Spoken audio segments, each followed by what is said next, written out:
오늘 말씀은 창세기 23장 1절에서 20절 말씀입니다. 사라가 127세를 살았으니 이것이 곧 사라가 누린 횟수라. 사라가 가나안 땅 헤브론 곧 기란 야르바에서 죽음에 아브라함이 들어가서 사라를 위하여 슬퍼하며 애통하다가 그 시신 앞에서 일어나 나아가 헷 족속에게 말하여 이르되 나는 당신들 중에 나그네요 고려하는 자이니 당신들 중에서 내게 매장할 소유지를 주어 내가 나의 죽은 자를 내 앞에서 내어다가 장사하게 하시오.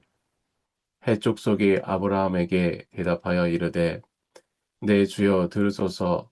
당신은 우리 가운데 있는 하나님이 세우신 지도자이시니 우리 묘실 중에서 좋은 곳을 택하여 당신의 죽은 자를 장사하소서. 우리 중에서 자기 묘실에 당신의 죽은 자 장사함을 금할 자가 없으리이다.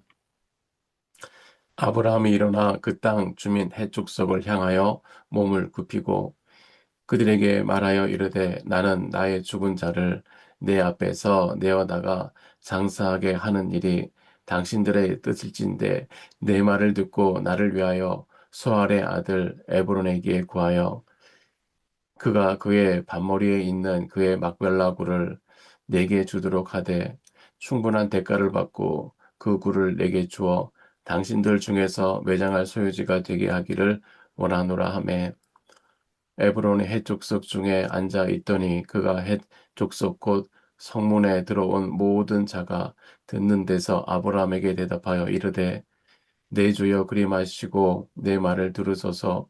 내가 그 밭을 당신에게 드리고 그 속의 굴도 내가 당신에게 드리되 내가 내 동족 앞에서 당신에게 드려오니 당신의 죽은 자를 장사하소서. 아브라함이 이에 그 땅의 백성 앞에서 몸을 굽히고 그 땅의 백성이 듣는 데서 에브론에게 말하여 이르되 당신이 합당히 여기면 청하건대 내 말을 들으시오. 내가 그 밭값을 당신에게 주리니 당신은 내게서 받으시오. 내가 나의 죽은 자를 거기 장사하겠노라. 에브론이 아브라함에게 대답하여 이르되 내 주여 내 말을 들으소서. 땅값은 은 400세겔이나 그것이 나와 당신 사이에 무슨 문제가 되리이까. 당신은 죽은 자를 장사하소서. 아브라함이 에브론의 말을 따라 에브론의 해쪽 속에 듣는 데서 말한 대로 상인이 통용하는 은 400세겔을 달아 에브론에게 주었더니 마물의 막벨라에 있는 에브론의 밭 곧 그 밭과 거기에 속한 굴과 그 밭과 그 주위에 둘린 모든 나무가 성문에 들어온 모든 해 족속에 보는 데서 아브라함의 소유로 확정된지라. 그 후에 아브라함이 그 아내 사라를 가나안 땅 마물의 앞 막벨라 밭 굴에 장사하였더라. 마물에는 곧 헤브론이라. 이와 같이 그 밭과 거기에 속한 굴이 곧 해쪽 속으로부터 아브라함이 매장할 소유지로 확정되었더라. 아멘. 창세기 12장부터 시작된 아브라함의 이야기를 음악에 비유한다면 한마디로 생명의 행진곡이었습니다. 불가능한 중에 아들이 태어나고 기적이 일어나는 화려한 어찌 보면 축제와 같은 내용입니다. 그런데 오늘 본문 23장에 이르면 갑자기 그 축제가 음악이 멈추고 장송곡이 들려옵니다. 아브라함의 평생 동방자였던 사라가 127세의 일기로 헤브론에서 눈을 감은 곳입니다. 오늘 본문 말씀을 통해 우리는 이방 땅에 살면서 어, 더 많이 쌓고 더 높이 올라가는 성공의 노래를 들으며 삽니다. 하지만 성경은 우리를 차가운 사라의 시신 앞으로 데려가요. 그리고 묻습니다. 인생의 끝에 남은 것이 무엇인가? 떠날 수밖에 없는 나그네가 이 땅에 남겨야 할 것은 무엇인가? 라고 묻습니다. 아브라함은 아내를 잃은 슬픔 속에서 오히려 약속의 땅을 손에 넣습니다. 죽음이라는 가장 어두운 그림자 속에서 영원한 본향을 향한 가장 어찌 보면 선명한 길을 내딛는 것입니다. 오늘 우리는 이 나그네의 길을 함께 걸으면서 우리가 서 있는 삶의 자리를 다시 한번 확인해 보고자 합니다. 첫째, 내 인생의 시간보다 그 시간을 채운 진실한 사랑이 더 중요합니다. 우리는 창세기 23장을 열면 127세의 일기로 생을 마감한 사라의 죽음을 맞이합니다. 성경은 사라의 나이를 127세라고 아주 명확하게 기록하죠. 이 숫자를 보면 어떤 생각이 드십니까? 우리가 마주하는 냉혹한 진실은 죽음에는 순서가 없다는 것입니다. 사라는 아브라함보다 10살이나 어렸습니다. 상식적으로는 남편인 아브라함이 먼저 떠나야 할 것 같지만 죽음은 10살이나 젊은 사라를 먼저 찾아왔습니다. 그렇습니다. 인생은 우리가 계획한 스케줄대로 흘러가는 프로그램이 아니지요. 매 순간 하나님의 주권 아래에 있는 선물입니다. 오늘 하루도 주님께서 주셨기 때문에 사는 것이죠. 그렇기 때문에 신앙이란 내일을 장담하는 어떤 호기가 아니라 오늘이라는 시간을 하나님 앞에 가장 겸손하게 살아내는 실력입니다. 죽음 앞에는 번호표가 없기 때문에 오늘 나에게 주어진 이 소중한 하루를 가장 깊은 사랑으로 채워가야 합니다. 죽음이 순서대로 오지 않기에 만나는 사람마다 마지막인 듯 사랑하고 오늘 나에게 맡겨진 작은 일들을 마지막인 듯 정성껏 감당해야 한다는 것이에요. 그러면 사라의 127년의 인생을 뭘로 요약할 수 있을까요? 성경을 보면 그녀는 딱히 특별한 일을 한 것이 없습니다. 그녀가 나라를 구한 것도 아니고요. 거대한 무슨 업적을 남긴 여장부도 아니었습니다. 그녀가 인생의 후반부에 90세에 얻은 아들 이삭을 믿음으로 기르고 아이를 통해 하나님의 약속을 이어지게 한 것. 그것이 사라가 한 일의 전부입니다. 그런데 하나님은 믿음의 어머니로 세우셨습니다. 하나님은 저와 여러분이 얼마나 많은 일을 했느냐라는 업적을 보지 않으시고 얼마나 정직한 마음으로 주님이 맡기신 그 작은 자리를 지켰느냐를 보십니다. 사라에게는 거창한 타이틀보다 이삭을 향한 성실한 어미의 사랑이 사명이었습니다. 사라의 127년이 위대했던 것은 그녀가 큰 일을 했기 때문이 아니라 하나님이 맡겨 주신 그 일에 진실했기 때문입니다. 하나님의 성적표에는 연봉의 액수가 적히지 않습니다. 대신 주님의 이름으로 끓인 국 한 그릇이 하나님 앞에 기록됩니다. 누군가를 위해 기도하며 흘린 눈물의 기도가 기록되는 것입니다. 하나님은 우리가 남긴 건물의 높이가 아니라 우리 영혼에 새겨진 그 순종의 깊이를 보시며 참 잘 살았구나 하고 말씀해 주실 것입니다. 두 번째로 믿음의 사람은 환경에 동화되지 않고 나그네의 정체성을 지킵니다.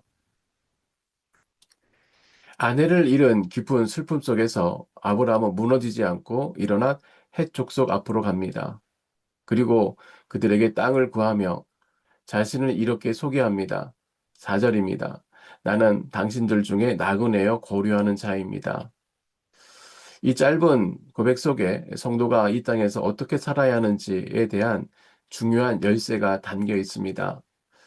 아브라함은 여기서 두 가지 단어를 사용합니다. 히브리어로 나그네를 뜻하는 게르와 거류미를 뜻하는 토샤브입니다. 게르는 잠시 지나가는 여행객이라는 뜻이고요. 토사부는 그 땅에 오래 머물러 정착해 살지만 여전히 주인이 아닌 이방인을 뜻합니다. 이 단어의 공통점은 명확하죠. 나는 이 땅의 주인이 아니라는 선언입니다. 아브라함은 지금 가나안 땅에 들어온 지 60년이 넘었어요. 런던으로 치면 영주권 넘어 시민권까지 가질 법한 세월입니다. 주변 사람들은 그를 향해 6절에 당신은 우리 가운데 있는 하나님의 지도자, 즉 왕이라고 칭송합니다. 그런데 아브라함은 단호하게 말합니다. 아니요, 나는 그저 지나가는 나그네일 뿐입니다. 가나안 땅에서 아브라함은 부유해졌고 존경받았으며 세력도 커졌습니다. 마음만 먹으면 그곳의 문화와 방식에 섞여서 나는 안정적인 가나안 사람입니다. 라고 말할 수 있었어요. 그런 모든 조건을 갖춘 셈입니다. 하지만 아브라함은 스스로를 끝까지 이방인의 자리에 묶어놓습니다. 도대체 왜 그랬을까요? 그의 시선이 이 땅의 흙이 아니라 하나님이 예비하신 본향을 향해 있었기 때문입니다. 신앙이 병드는 이유가 뭘까요? 환경이 어려워서 그렇습니까? 아닙니다. 오히려 모든 것이 풍족하고 평안할 때에 찾아오는 정체성의 혼란입니다. 이 땅이 전부인 것처럼 살기 때문에 성공과 소유가 내 존재를 증명해 줄 것이라고 믿는 그 순간부터 우리는 나그네의 지팡이를 내려놓고 이 땅의 노예가 됩니다. 아브라함은 그것을 알고 있었어요. 가나안의 화려한 성벽도 수많은 가축도 결국은 사라질 흙에 불과하다는 것을 말입니다.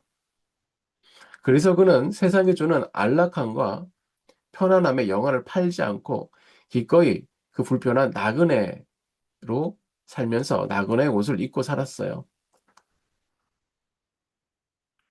그리스도인은 이 땅 전체에서 나그네인 것입니다. 나그네의 정체성을 가진 사람은 삶의 태도가 다르죠. 먼저 이 땅에 동화되지 않습니다. 세상의 성공 공식이 정답이라고 말할 때에 묵묵히 하나님의 공식을 따르고 또 멀리 봅니다. 남들이 더 높은 성을 쌓으려고 현실에 집착할 때에 더 멀리 영원한 본향을 바라봅니다. 그리고 하늘의 자부심을 갖고 살아요. 이 땅의 소유가 늘고 줄어드는 곳에 일희를 이비하지 않고 내 이름이 하늘에 기록된다. 하늘 생명책에 기록된 시민권이라는 가장 큰 자랑으로 생각하고 삽니다. 이것이 바로 아브라함이 평생을 지켜냈던 나그네의 자부심입니다. 오늘 하루도 세상의 성공 공식에 나를 맞추지 말고 하늘의 시민권자의 긍지를 가지고 당당하게 나그네의 길을 걸어가는 저와 여러분 되시기 바랍니다. 비록 우리는 이 땅을 밟고 살지만 우리의 영혼의 주소지는 영원한 하나님의 나라인 줄 믿습니다. 세 번째, 나그네는 허물을 사는 것이 아니라 영원한 발자국을 남깁니다. 아브라함은 자신을 나그네로 불렀지만 아무것도 하지 않은 채 방관자로 살지 않았습니다. 그는 아내를 위해 무덤을 구하고 은 400세겔이라는 막대한 금액을 지불합니다. 당시 시세를 보면 굉장히 비싼 가격이에요. 그런데 아브라함은 단 한 푼도 깎지 않았습니다. 왜 그랬을까요? 돈이 많아서였을까요? 아닙니다. 아브라함에게는 이 거래는 단순한 부동산 매매가 아니었어요. 이것은 하나님의 약속이 내 땅이 된다는 신앙의 선언이었습니다. 하나님이 이 땅을 주신다고 하셨으니 나는 오늘 내 돈을 들여 이 땅에 마침표를 찍겠다라는 결단입니다. 그는 보이지 않는 미래를 향해 그리고 하나님의 약속을 향해 영적인 투자를 한 것입니다. 흔히 나그네로 하면 어차피 떠날 건데 대충 살지 뭐라고 생각하기 쉽습니다. 하지만 진정한 나그네는 다릅니다. 무엇이 사라질 것이고 무엇이 영원할 것인지 정확하게 아는 사람이 나그네입니다. 아브라함은 언젠가 썩어질 재물을 영원한 하나님의 약속으로 바꾸는 법을 알았습니다. 이 막벨라 굴이 나중에 어떻게 됩니까? 사라가 묻히고 아브라함 본인도 묻힙니다. 나아가 아들 이삭과 손자 야곱까지. 약속의 자손들이 모두 이곳에 뼈를 묻습니다. 아브라함의 슬픔 속에 내디뎠던 그 작은 발자국 하나가 결국 후손들이 대대로 돌아와야 할 신앙의 고향이 된 것입니다. 오늘 묵묵히 지켜내는 예배의 자리, 자녀를 위해 눈물로 뿌리는 기도, 그 씨앗은 결코 헛되지 않을 것입니다. 누군가를 위해 기도하는 것 주님께서 받으십니다. 저와 여러분의 그 작은 발자국이 훗날 저와 여러분의 자녀들이 하나님께로 돌아오는 본향이 될 줄 믿습니다. 말씀의 결론입니다. 아브라함이 사라를 위해 샀던 그 작은 굴 막벨라는 단순한 묘지를 넘어서 그것은 나는 결코 이 땅의 소유에 영혼을 팔지 않겠지만 하나님의 약속에는 내 모든 것을 걸겠다라는 것이었습니다. 오늘 말씀은 세 가지를 말합니다. 시간보다 사랑입니다. 하나님은 우리의 연봉 액수가 아니라 우리가 주님의 이름으로 끓인 국 한 그릇, 그 온기와 누군가를 위해 흘린 눈물의 깊이를 기억하십니다. 정착이 아니라 또 나그네입니다. 우리는 나그네 삶을 살며 본향을 향해 걷는 품격 있는 여행자입니다. 마지막으로 허무가 아니라 발자국입니다. 아브라함이 슬픔 속에서 내디뎠던 그 작은 발자국 하나가 결국 이삭과 야곱이 돌아올 신앙의 고향이 되었습니다. 아브라함에게는 사라의 죽음이었지만 오늘 우리에게는 이 런던의 낯선 땅에서 묵묵히 이겨내는 예배의 자리, 눈물로 뿌리는 기도의 씨앗은 결코 헛되지 않습니다. 저와 여러분이 남긴 그 믿음의 발자국이 훗날 우리의 자녀들이 하나님께 돌아오는 소중한 본향이 될 줄 믿습니다. 오늘도 세상에 주는 안락함에 취하지 말고 영원한 본향을 향해 당당히 걸어가는 복된 나그네로 승리하기를 축복합니다. 세 가지 제목으로 함께 기도하겠습니다. 첫째, 진실한 사랑으로 채우는 오늘의 삶을 살게 하소서. 인생의 길이에 연연하기보다 오늘 내게 맡겨진 일과 가족과 이웃을 주님의 마음으로 정직하게 사랑하게 하시고 영원한 가치를 남기는 하루가 되게 하옵소서.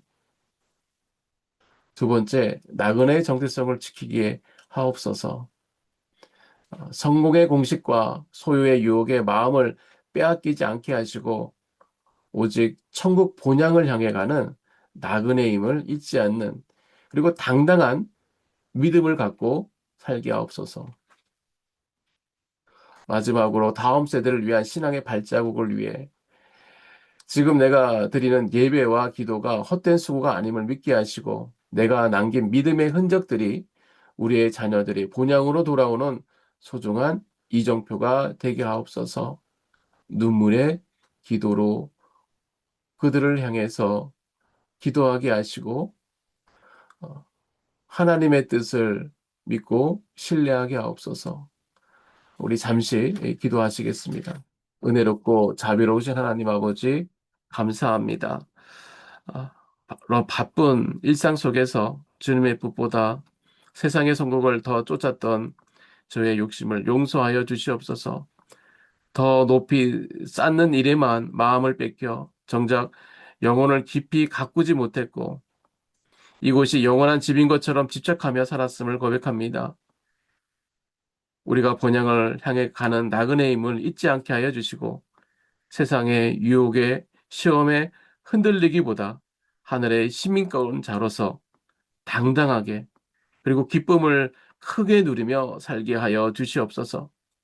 오늘 우리에게 주신 하루를 진실한 사랑과 기도로 채워가게 하여 주시고 우리가 남긴 이 믿음의 발자국이 훗날 우리의 자녀들이 길을 잃지 않고 주님께 돌아오는 소중한 이정표가 될 수 있도록 주께서 은혜를 더하여 주시옵소서. 우리를 다시 일으켜 영원한 본향으로 인도하여 주실 예수님의 이름으로 감사하며 기도드립니다. 아멘.